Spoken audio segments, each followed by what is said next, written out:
Hi friends, ಇವತ್ತಿನ ವಿಡಿಯೋದಲ್ಲಿ ಜವಳಿಕಾಯಿ ಮತ್ತು ಹಲಸಂದೆ ಕಾಳನ್ನು ಉಪಯೋಗಿಸ್ಕೊಂಡು ಪಲ್ಯ ಯಾವ ಥರ ಮಾಡೋದು ಅಂತೇಳಿ ನೋಡೋಣ. ಇದು ರೊಟ್ಟಿ ಜೊತೆಗೆ, ಚಪಾತಿ ಜೊತೆಗೆ ಮತ್ತು ಅನ್ನದ ಜೊತೆಗೆ ತುಂಬಾ ಚೆನ್ನಾಗಿರುತ್ತೆ.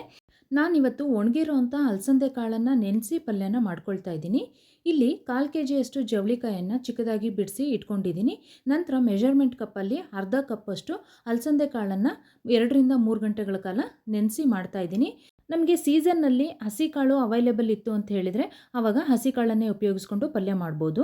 ಜವಳಿಕಾಯಿ ಮತ್ತು ಹಲಸಂದೆ ಕಾಳು ಬೇಯಲಿಕ್ಕೆ ಟೈಮ್ ತಗೊಳುತ್ತೆ ಅಂತೇಳಿ ನಾನು ಕುಕ್ಕರಲ್ಲೇ ಪಲ್ಯ ಮಾಡ್ಕೊಳ್ತಾ ಇದ್ದೀನಿ.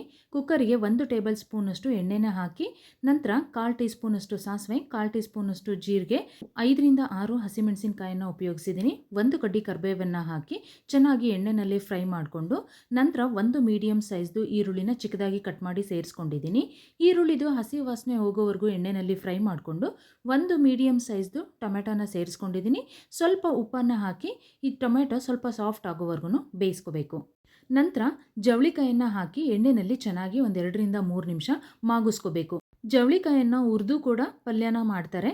ಅದ್ರ ಬದಲಾಗಿ ನಾವು ಈ ಥರ ಒಗ್ಗರಣೆನಲ್ಲೇ 2 ರಿಂದ 3 ನಿಮಿಷ ಚೆನ್ನಾಗಿ ಮಾಗಿಸ್ಕೊಂಡು ಕೂಡ ಮಾಡ್ಕೋಬೋದು. ನಂತರ ಇದಕ್ಕೆ ನಾನು ನೆನೆಸಿಟ್ಟಿರುವಂತಹ ಹಲಸಂದೆ ಕಾಳನ್ನು ಸೇರಿಸ್ತಾ ಇದ್ದೀನಿ.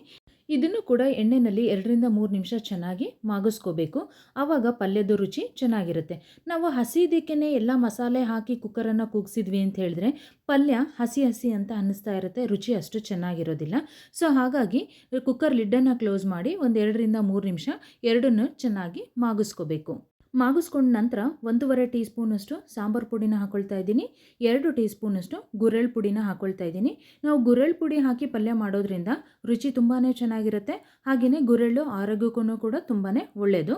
ನಂತರ 3 ಟೇಬಲ್ ಸ್ಪೂನಷ್ಟು ಹಸಿ ಕಾಯನ್ನು ಹಾಕ್ಕೊಂಡಿದ್ದೀನಿ.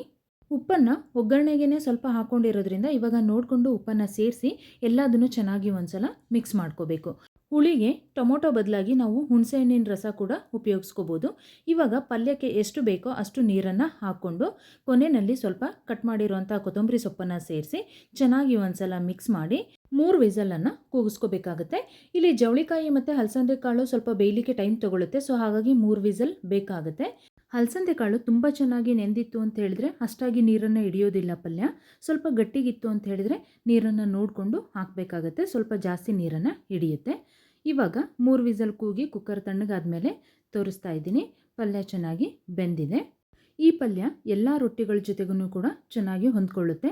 ರಾಗಿ ರೊಟ್ಟಿ, ಸಜ್ಜೆ ರೊಟ್ಟಿ, ಜೋಳದ ರೊಟ್ಟಿ, ಅಕ್ಕಿ ರೊಟ್ಟಿ ಜೊತೆಗೂ ಕೂಡ ತುಂಬಾ ಚೆನ್ನಾಗಿರುತ್ತೆ. ಈ ವಿಡಿಯೋ ನಿಮಗೆ ಇಷ್ಟ ಆಗಿದ್ರೆ ಲೈಕ್ ಮಾಡಿ, ಶೇರ್ ಮಾಡಿ, ಹಾಗೆ ನನ್ನ ಚಾನಲನ್ನು ಸಬ್ಸ್ಕ್ರೈಬ್ ಮಾಡ್ದೇ ನೋಡ್ತಾ ಇದ್ದರೆ ಪ್ಲೀಸ್ ಸಬ್ಸ್ಕ್ರೈಬ್ ಮಾಡಿ. ಮತ್ತೆ ಇನ್ನೊಂದು ವಿಡಿಯೋದಲ್ಲಿ ಸಿಗ್ತೀನಿ ಹೊಸ ರೆಸಿಪಿಯೊಂದಿಗೆ. Thank you for watching this video.